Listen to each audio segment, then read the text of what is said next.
وہ اکبر کو غلط راہ پر چلتا دیکھ رہی تھی۔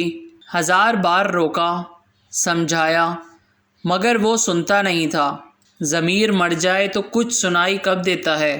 سارا کے ہاتھ فائل لگی جس میں ملک کی خفیہ جگہوں کا نقشہ تھا۔ فائل دشمن تک پہنچانی تھی اور ذمہ داری اس کے شوہر اکبر کی تھی۔ اکبر نے سارا کے پاس فائل دیکھ کر واپسی کا تقاضا کیا۔ بات بڑھ کر طلاق تک پہنچ گئی۔ سارا کو لگا کہ یہ صرف دھمکی ہے، لیکن بے ضمیر انسان اکبر نے طلاق دے دی۔